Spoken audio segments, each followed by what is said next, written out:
Attention please. This upload is only for educational purpose. No intention to infringe copyrights. Learning English with subtitles. GPITRAL. GPITRAL. Definitely a must-see. Follow us.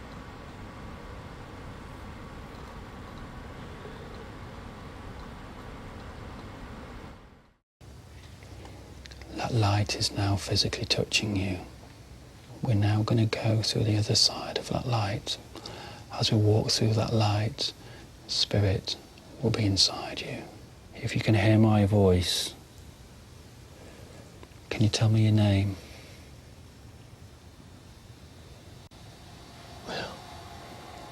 Will. Hello, Will. Do you know how old you are, Will?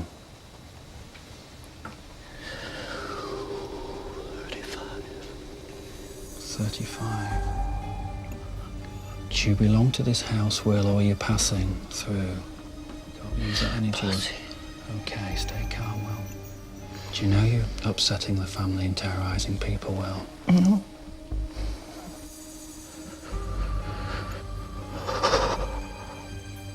Okay, I'm going to have to bring him back now, guys. I'm sorry.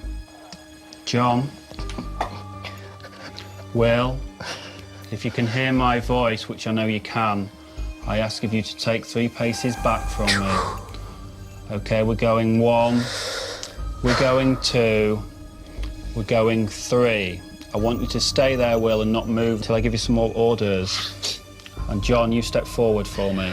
Okay. Nicky, do you want to come forward? Okay. Jesus Christ. Yeah. Shaking. Absolutely shaking. Are you crying?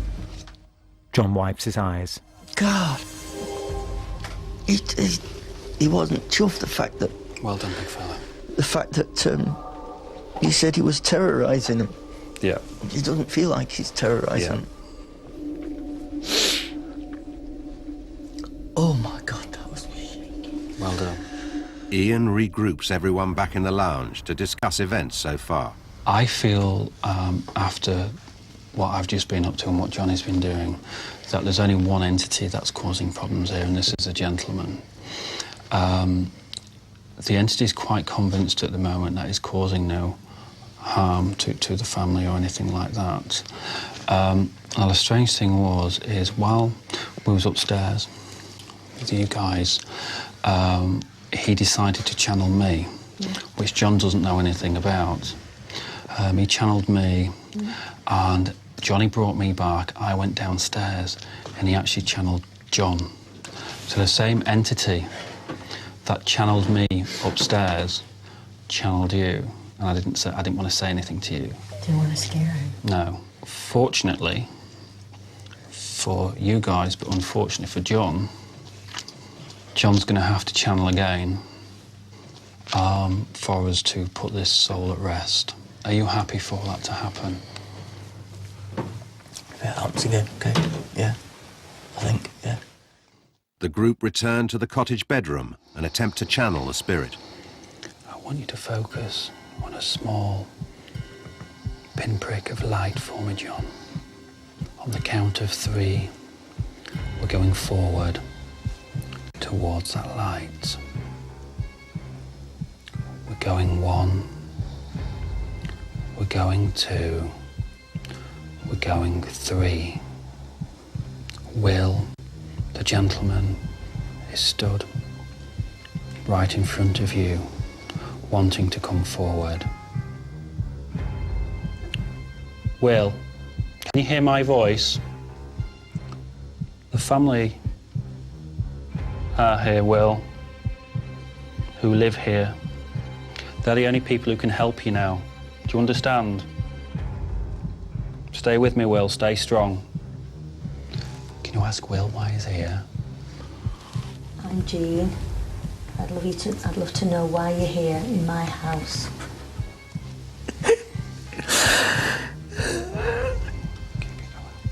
It's okay. Just Reach out to him. Reach out to him. Will, hold my hand. You seem really sad. I feel sad. How's it going? Why are you so sad, Will? Coming up, Ian tackles the spirit Will. Listen to my voice. We're going 1, we're going 2, we're going 3.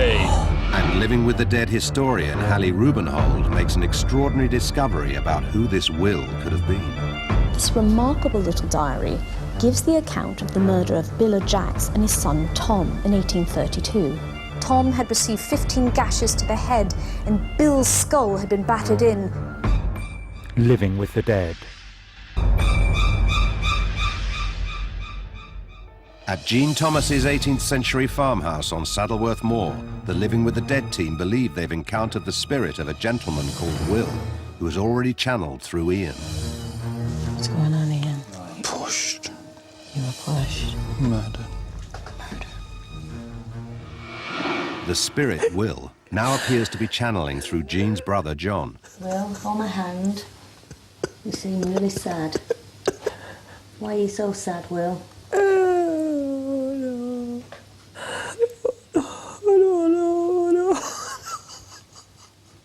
What happened to you, Will? What happened in this house? What happened, you can tell us. John concentrates, his eyes closed. My baby, What happened to the baby, Will? she died. There's nothing I can do.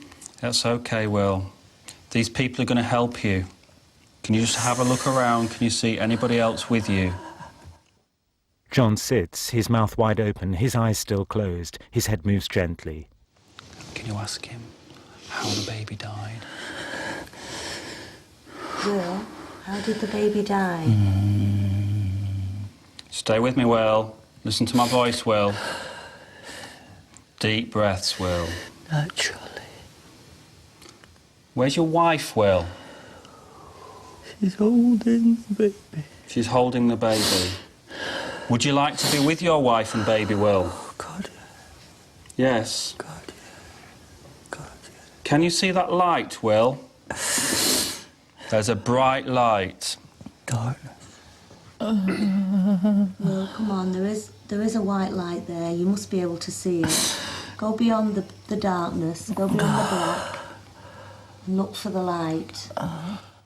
John sits bent forward. Come on, Will, you'll be able to see through the darkness. And she's there waiting for you with the baby. Can you see her? I can feel tears coming, that means she's there. That's okay, deep breaths. What's your wife's name, Will? It's all right, Will. What's her name? Mary. Mary, okay. Mary, if you can hear my voice, I ask of you to step forward from your plane for this moment in time to come and collect your husband. I ask of you to bring your child forward with you in your arms. Well done, Will. Can you keep talking him through? Tell him to walk with her. Will, stretch your hands out, come on. Mary's waiting. That's it. John stretches his hand out to clasp Jean's. Well done. Listen to my voice. We're going 1, we're going 2, we're going 3. Well done. Well done. Will, I ask of you to step back with your wife and your family. It's okay. I ask of that doorway to be closed. I love that light. I'm so tired. Oh, Jesus Christ. She's really well. Oh, my God. Oh, my God. Oh, my God. Oh, my God. What happened? Outside, a confused John can't believe what just took place. Why do I feel emotional? It's just happened. I don't know what's happened. Believing that the spirit Will has been successfully exorcised, how does Stephen feel about the house now? Well, the first impression of this building, I didn't think there was nothing here at all, and I didn't think it was haunted. But after spending a night here, and tonight when I saw that gentleman being possessed, it really changed my mind. And it's a really good location, and I hope it's cleared up.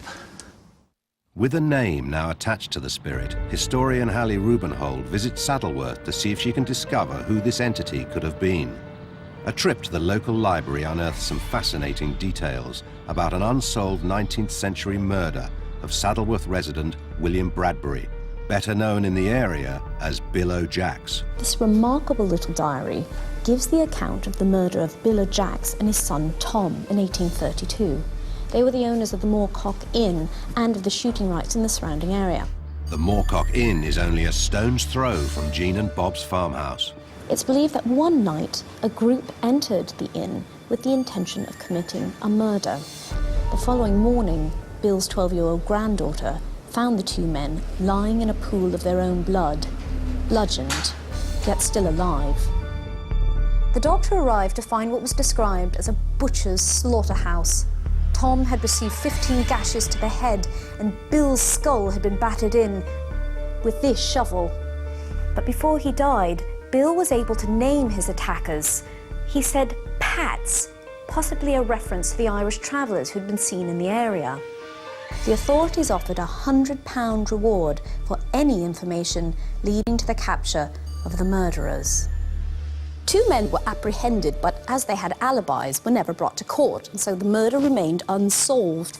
Now, all that remains is the gravestone that marks the final resting place of Tom and his father, Bill O'Jacks.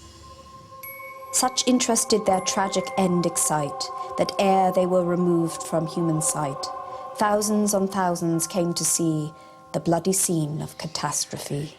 Could this poor soul, William Bradbury, be the same spirit Will that the team believed they encountered at Jean's house? A couple of weeks later, Jean, Bob and John reflect on their experience with the Living with the Dead team and their belief that Will was exorcised from the farmhouse.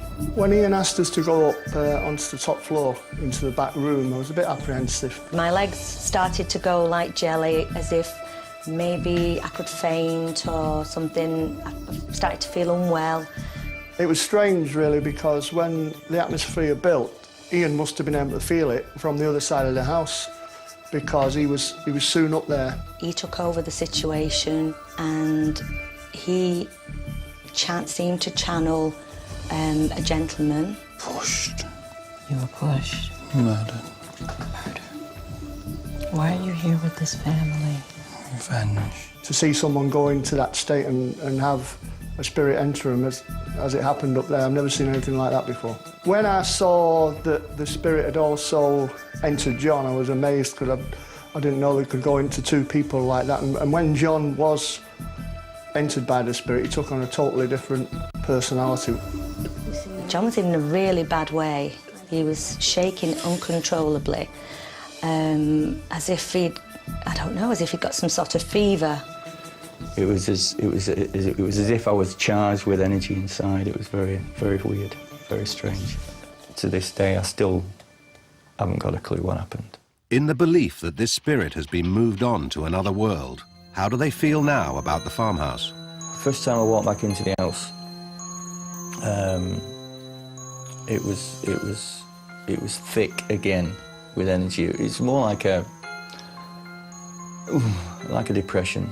Straight after the séance, the top floor I didn't light for I would say about a week after. I don't know, worse than it was before, and I thought, oh, have we disturbed something maybe? The atmosphere in the house has changed. It's slightly lighter, I would say, but it's changed. It's almost as if something's been removed, but it's also stirred something else up. Something happened that night that, I have to be honest, may have started something more than what was actually happening before. Uncomfortable. Every night since that night, Bob gets woken up quite violently, really. He doesn't know how he gets woken up, but he wakes up with a start. As it's not like me, because I sleep like a log, I've been woken up several times in the night by noises, and almost as if someone had been shaking me to wake me up. So it seems like it hasn't gone, it's moved. Case Pending appears on screen.